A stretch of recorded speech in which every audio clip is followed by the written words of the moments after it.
G'day everyone, I'm Dave, thank you for joining me. Well, today is going to be a productive one because we're talking about productivity. It seems to be the word of the moment with this world economic turmoil. Every country is looking for productivity. It's under their nose, it's under their eyes, it's called AI. So today I'm going to show you practical examples of how AI can help your business increase productivity, hopefully give you an idea of starting you to think about what you can do within your business to use AI at that level. Now, imagine you've got a tradie, a tradesman, and that tradesman, the first tradesman shows up and he's got a hammer, says the second tradie, got a hammer, that's fine.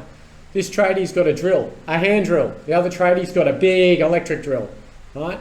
This tradie has a particular tool that, is a screwdriver. This one's got a super screwdriver, all right? Who is going to be more productive? This goes across the board with everything, right? With each new technology becomes increased productivity, and increased productivity can lead to increased earnings or increased time, because money only buys time, for you to do something else. AI is a massive, massive general technology that will go across the board, and if you use it correctly, your productivity will at least 10x or 2x at worst, right? So today's video, I'm going to show you some rock solid examples of what I do to increase my productivity, use some examples of how the new Comet browser increases productivity, and this is the future of how we're going to work. So I'll cover those in this episode, so hang around, I think it'll be interesting. So what we'll do is we'll start at a very practical level. So I'll have a look down here, and we'll go to, let's have a look. Okay, so we're down here now. So this is Sutherland Sally, which is a website that is an AI assistant for the Sutherland Shire. So let's use this as the case study, right? So it's already got all the features and everything else. So earlier I went in and I just asked a question about physiotherapy clinics in the Shire, and it created a page and it created the answer. And if I look down here, I just asked, what physiotherapy clinics or practices are there in the Shire? And it's given me a list of the different ones there, right, with their contact numbers and their addresses, which is pretty cool. But I want to inform one of these businesses that they're actually on Sutherland Sally. So imagine you have a site and you want to inform people about your site. So a good way to do it, obviously, is email, right, because they've got an email address. But how do you find that email address? Okay, this is our first step of productivity. So in the creation of doing your business, the new tradie that shows up with his toolbox of tricks will be AI agents and AI assistants. You can see how the workforce is going to head. I can hire you for $50,000 a year and you have limited AI skills. I can hire you for $50,000 a year and you're bringing your bag of tricks with you. You're bringing your toolbox with you. You are creating tools to make your job better. Or you have an understanding of how AI technology will be productive. So you've got the job. Mate, you haven't. You've got to sharpen up on your AI skills, right? So that's how that's how broad it is going to be, right? AI is a tool, a productivity tool straight away for business, right? So we've gone down here, we've found that there's companies here that are on this site and we want to inform them that they're on this site. So there's two ways we can do it. We'll go back down here now. Okay, so what I basically did is I went to a website, and it's a little website that not many people know about called Google. Oh, sorry, there it is. Yes, so went to Google, and down here on Google, well, there, I'll click back into here, all right. Down here on Google, I just asked physiotherapy clinics, Sutherland Shire, right? So we've come up with the usual Google search, and I've used a local business here, and it's called Sutherland Shire Physiotherapy. Let's click on their website. Okay, so if we wanted to contact them, I'd have to go here, I'd have to read carefully so I knew about their business. I'd need to try and find, I've got a contact form there. Have they got an email? Have they got an address? Don't need to do that anymore. Let's copy this little address here. Copy. All right, now, back up to here. When I'm working in a workflow, if there's a repetitive task, right, or an important task, straight away you can try and automate it. Now, You don't have to be a coding expert these days. You can actually ask your LLM to write you some code which you can deploy just for doing simple things, right? This is the way it will actually start being, because the smart people that are working and need to be more productive will discover this method. So I use this method heavily. If there's a particular task that I need to do, I will actually create a tool with the help of AI. Like I'm a coder, but it goes through, it debugs, it finds the issues. You can cut and paste the new code back in. You can generate the code. It is a process, and as I've done in previous videos, you will be arguing with your LLM. Some of the most obvious things it does are so stupid, and some of the most stupid things that it does are just mind-blowingly brilliant. It is that extreme. It really is. But tools and tooling are the next step in AI.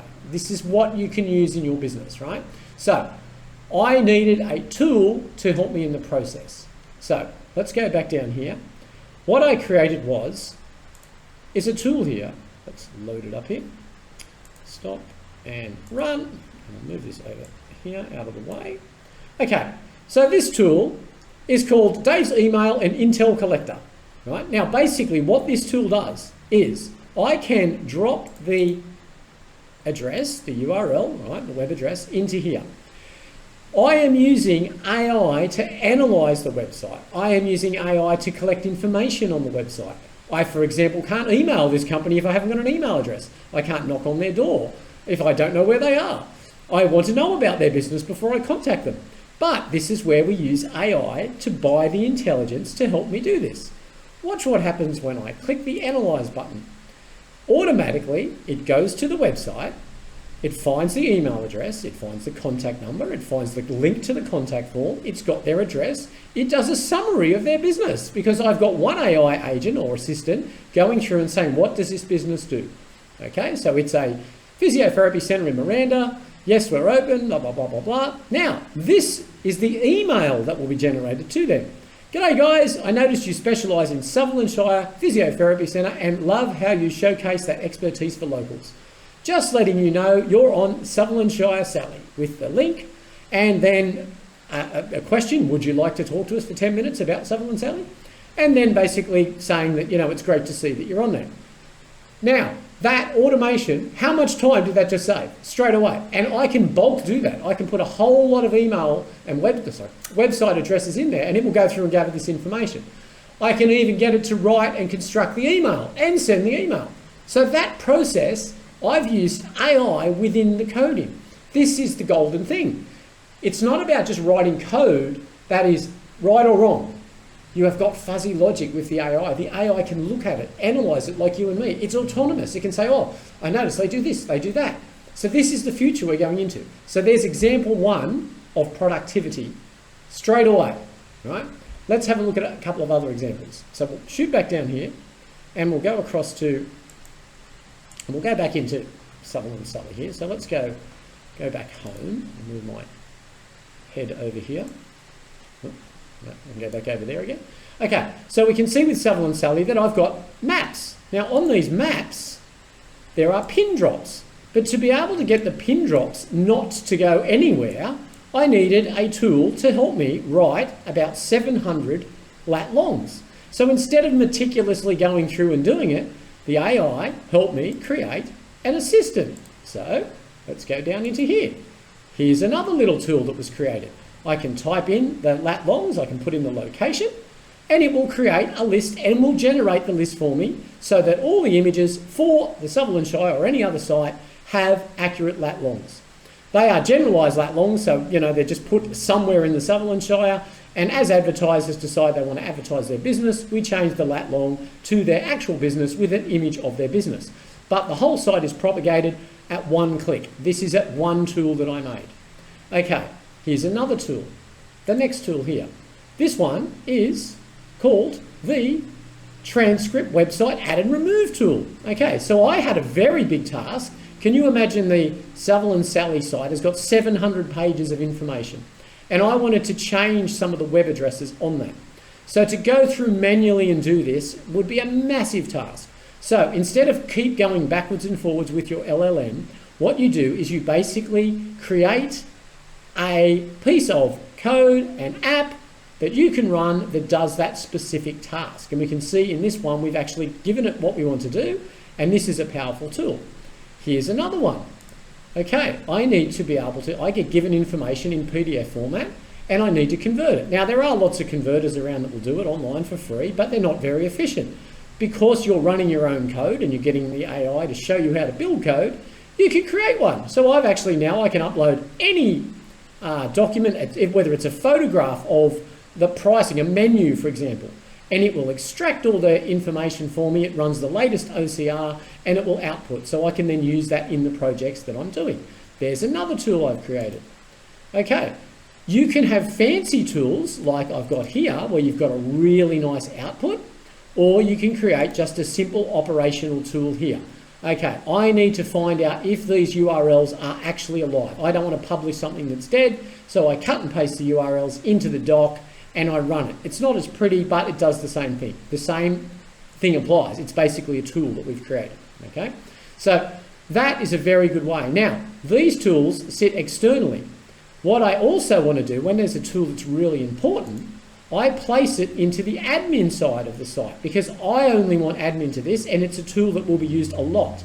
So we can see here in the admin side, if we go back to this side here, which actually cleans the transcript for me, I then need to remount the transcript. I can't just copy it across. There's a real process of inserting this transcript back into the system, right? So that's an important role that I do often. So I can actually, update instantly. All the transcripts are backed up. They're fed back into the knowledge file. So this is why we've got such a comprehensive knowledge file on the topic, Sutherland, Bronte, any place that we're actually doing. So that's an important part. So instead of just having it as a general app with which we log in, I've actually put it into the admin section. So if we look in the admin section here, and I click on the transcript tools, this tool itself, well, let me log back in. This tool itself will actually give me the ability to be very careful, back up the existing admin, checks the admin, replaces the admin. So it's a really important tool. Now, it's that important, I've added it to my suite of tools within my admin backend, right? But the other ones can be created on the fly. You find a task, you get AI to create you the code, and you can run the code. Which leads us to the next one, which is the browsers. Okay, I've been lucky enough to get early access to the Comet browser, and I've had more and more time now to work with it. But I'm also busy coding and things like that. So let's have a look at the Comet browser, and I'll show a couple of features that are very, very cool. Let me move it over here. All right, so what I find is I will be working on one machine, working away here, and I'll have this little PC over here, a little laptop over here, and I'm running two things at once. So I'm being twice as productive. Remember what I said last week. Your new computer with a browser and knowing the prompts to get something done and the new job of the clicker, that will be the way of the future, because you will actually have a computer there that will be doing tasks for you. Let's have a look at this. Back down to here. All right, so I've opened up the Comet browser. It is actually a browser, no different to Google Chrome. It basically is the browser. You can use this as your actual browser. At the moment, I'm toggling between Google and I'm toggling between Comet, but basically, and even sometimes I use Edge, depending on what I'm doing, but basically this is going to be my new browser. And this is why it's really cool, right? Because we've got this assistant. And this assistant, as we know, has got voice. So as I'm working on this machine over here, typing my code, being very productive on my big screen, I've got this machine going over here. And what I will often do, like I got to work this morning and I thought, oh, I need to find something out. Check this out. Okay, so we'll just go down now and we'll have a look at how this Comet browser is just going to be used to save you time. Like I got into work this morning and I needed to find some information. So the Comet browser is a browser like any other browser. Let's have a look here. We'll open it up from the screen down here. Okay, so down here we've got the Comet browser open. So of course we've got the assistant feature up here that has voice.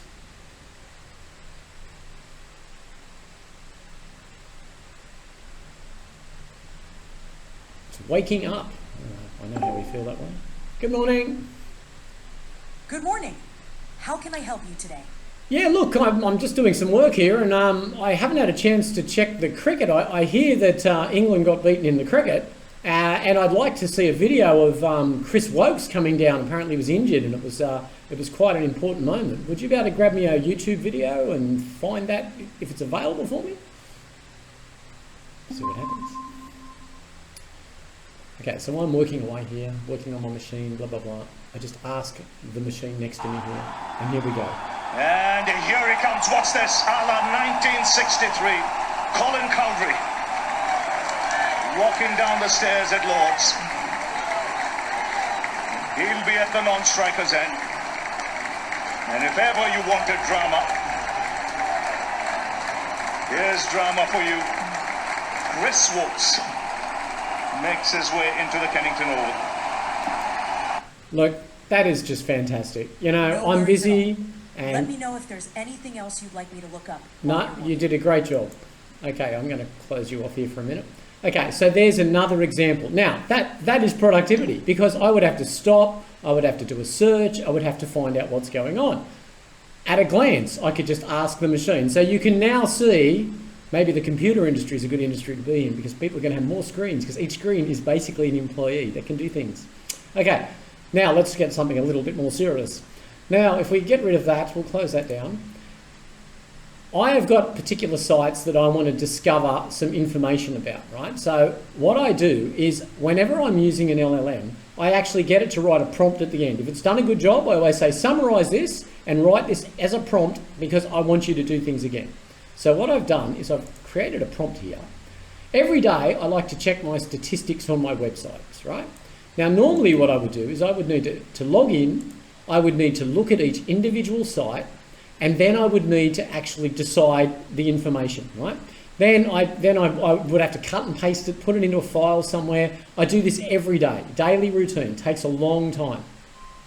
Okay, so now what I'll do is I'll paste the prompt in of what I want the AI browser to do for me. We'll paste that in there. So basically what I wanted to do is analyze some statistics of a website for me. And basically I want it to produce a report and email me that report. It'll go through and actually analyze. Now I do this every day and it takes a long time. So by automating this process, it's pretty cool. Now, back to the job of the clicker. We'll go into here, we'll go down to here. We will find the browser window. Now, the AI can't actually click to get into the secure sites. This is the job of the clicker. They've just stolen someone's job. I've stolen the clicker's job. Okay, let's now run this prompt and we'll see what happens.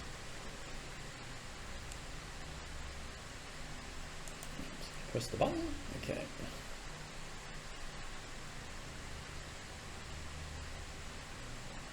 Right, now the prompt is running. It's thinking about what's going on. It's telling me I should become its default browser. Don't worry, Comet, the way you're going, you will be my default browser.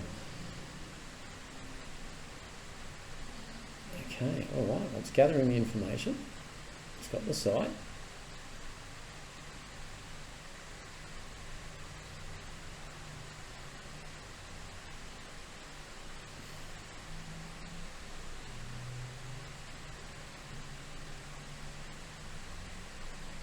Logging in.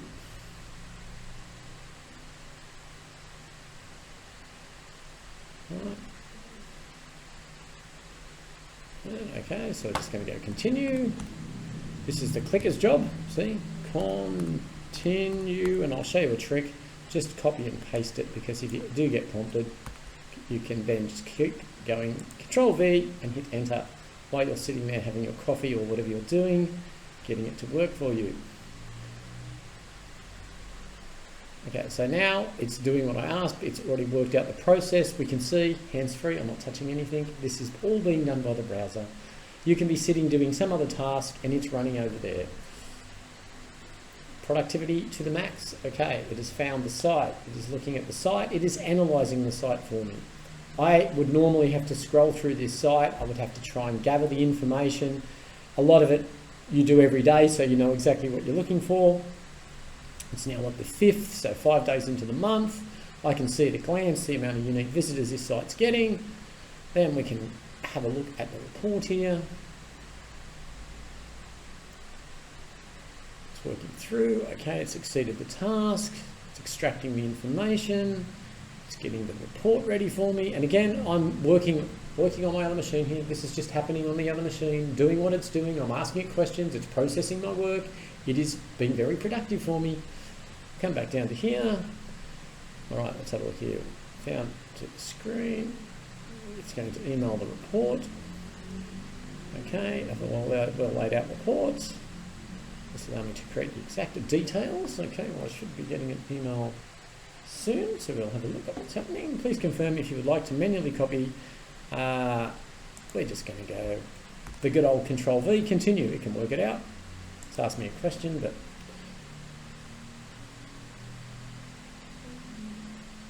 okay, so I've got continue. So what it should be doing now, it should be generating that report for me. Okay, how cool is this? It's created a table for me automatically to present the information. It tells me exactly what I need to know. I don't need to search through it. It's giving me the report. Here it is, laid out perfectly well. It's telling me exactly what's going on. Are you ready to send the email? Okay, I will go Control V or continue and enter, taking the clicker's job yet again. I should now have a report for my file. Now, the great thing about generating these reports is you're starting to generate data that you can then analyze. So I know you can go back and get it to analyze but by creating a report every day, it really can juxtapose what is happening. So this way of retrieving your information automatically on the browser, going through and just creating this information for you, doing your work, is increasing productivity dramatically. So this will be a game changer straight away for any business, because you can get your staff to use these browsers to be able to do their work. Okay, email sent. Here we go. If we have a look here, we can see that email's been received. Let's have a look at what the email has got in it. Okay, I will show that up here. It's always good to do this. You can scroll up, we can see there's a full report. So I haven't had to do anything. I can analyse that report, and now I've got that report, I can save those reports into a folder. I can actually get the browser to go, check all my emails. Give me a summary of the last 3 months of reports on a particular site. Any anomalies that you've noticed, because you're capturing the data step by step. Now, normally that would take a long time. That has just saved me so much time. I can now do 10 sites what I could do for 1. I've 10x my productivity. It's all about using the intelligence of AI at a grassroots, micro level to get started. Don't be scared of AI. Think of things it can do for you. I had a chap today ring me, he had a question about something. Instead of me explaining it to him, I could say, hey, have you tried ChatGPT? Why don't you just type that in? Why don't you ask Sally if it's about Sutherland? Oh, why can I do that? Right. People are only just becoming aware. This browser thing is going to be massive. We've already got one on OpenAI that's in the cloud. This is one you download that sits on your machine. No doubt you will have a choice of browsers. Like you choose between Apple and Android, right? Like you choose between Microsoft and Google, whatever the choice is. Consumers will start to create brand loyalty. So hopefully this video you found helpful. I've tried to show you exactly what you can do to use AI in your daily work process. And remember, the bag of tricks, the tool bag that you've got now can increase your productivity. So even if you're not interested in AI, your staff should be. And you should be, because you'll go broke if you don't, basically. Because other companies, if they're 10xing their productivity and you're not going to be a business for much longer, right? So thanks very much for your time. I hope you enjoyed the video, and I'll catch you in the next one.